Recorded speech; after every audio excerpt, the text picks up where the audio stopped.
So hi and welcome back. Well, this video is going to be a short video, just kind of like an update of this one right in here. And in order to understand the context of this video, you have to watch this one. Well, yes, we have issues now with the circuit. Well, this is the very first circuit that I designed.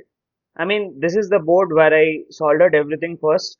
Mysteriously, this one is kind of working. I won't say it's working properly, but it's kind of working. But same way, this circuit, these are just for testing purpose.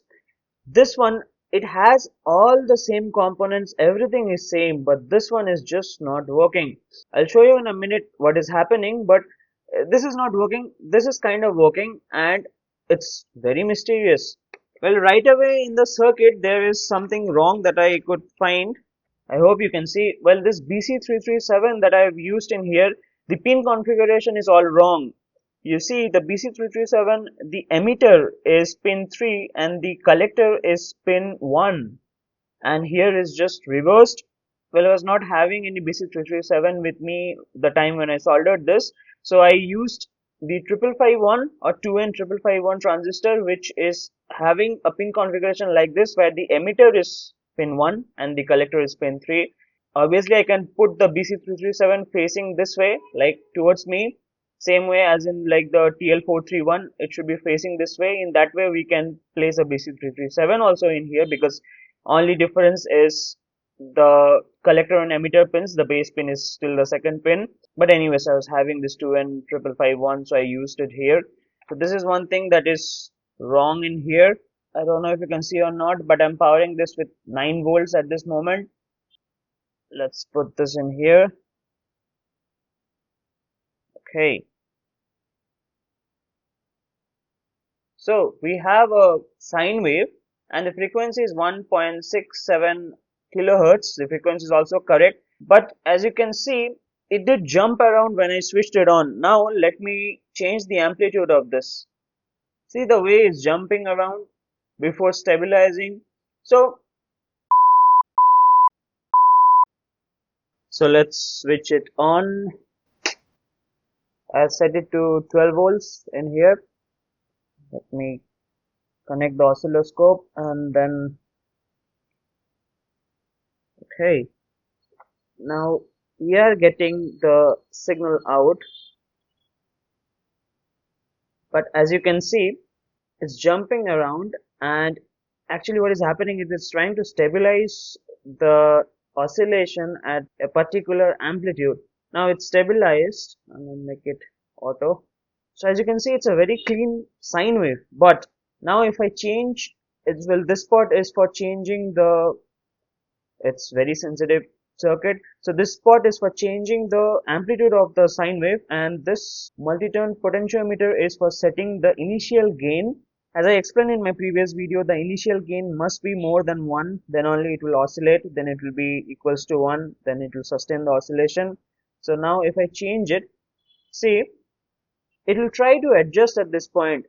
It is a bit slow, I know, but it is working. So if I turn it the other way around, yeah, it will reduce the oscillations in here. The amplitude of the oscillations. Okay, so this circuit is perfectly fine. It is okay. It's just slow, but it is fine. So let's now hook the other circuit, which I said was not working. So as you can see, I've connected this other circuit board and it is generating the sine wave, and it is a clean sine wave. That's what it looks like. And now if I change this potentiometer, say, nothing really happens. It's not even changing a decimal value of the sine wave, say. But now if I adjust the initial gain in here, say, it is increasing the sine wave amplitude. So this is what is not supposed to happen. It's changing the amplitude with this gain changing potentiometer. So that means that this full AGC circuit is not working at all. Even if I remove this LCR from here, it will still generate this output. So there is something wrong in the circuit, and I have spent days on this, weeks actually on this. I have changed the full AGC block in here, each and every component, still it behaved the same way. And just to be sure that I have not connected anything wrong or not soldered anything wrong in the circuit board, I created a third circuit also, same as this one, with exactly same components, and this also behaved in the same way. The amplitude changing potentiometer was having no effect on the amplitude of the sine wave.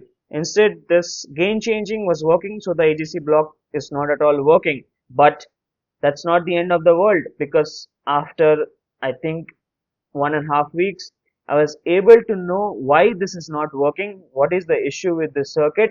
Let me explain it to you in the circuit diagram. Okay, so at this point, from the pin 6 of this op-amp, we are getting the sine wave output, and that same point is also connected to this end of the diode. So this diode will output only the positive half of the peaks right in here, something like this. You just completely forget about this and think that this is connected to a minus 2.5 volt reference voltage. So whatever peak we are getting in here and the minus 2.5 volts, the combined voltage is the voltage in here, that is, say, Vi.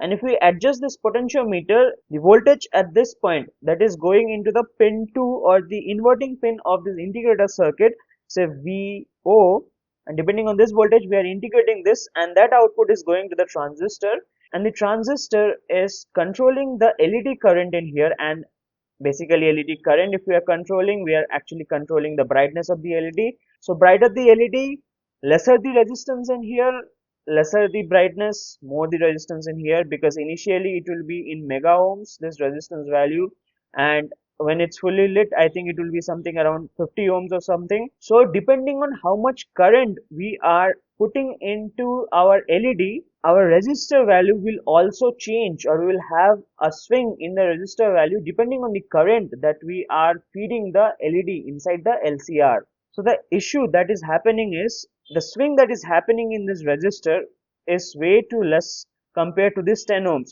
So even suppose we are having a swing from 100 ohms to 120 ohms, compared to this 10 ohms, it's very less. And if we put this two in parallel, there will be a very less difference in this 10 ohms.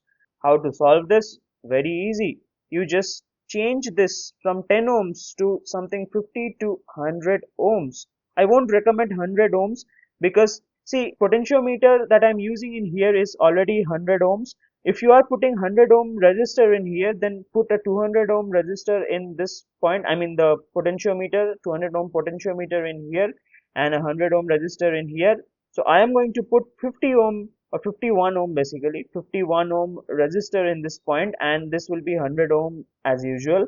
So, and also I changed some more things in here. Instead of this 8.2k, I'm using a 22k resistor in here, and instead of this, I'm using a 8.2k resistor up in here. Other components are all same, and this is a circuit where I have changed the resistor. As you can see, there is a 56 ohm resistor, and this circuit works. And also I'm using this BC337. Well, you can use any transistor in here, it's not critical. We just have to calculate the base current though. I did not place a connector in here, so I'll just put this. Yep, that's our sine wave, clean sine wave.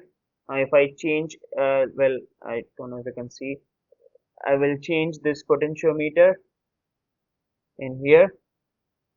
Say it changes, and it is not as slow as the first one. Also, there is a huge swing or difference in the amplitude with changing this potentiometer.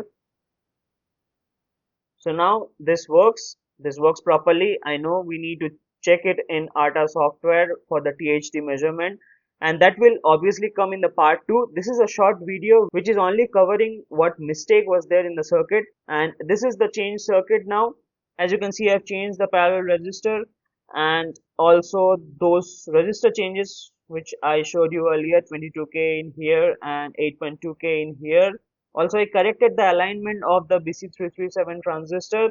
Also, I changed the PCB design. This is the new PCB. It looks the same, just with some minor changes here and there. So it's time to wrap up the video now. I will see you in the next video where I will test the circuit in detail. Until then, please do like, share and subscribe, and definitely press the bell icon. You will get notified whenever I upload a new video. Bye bye.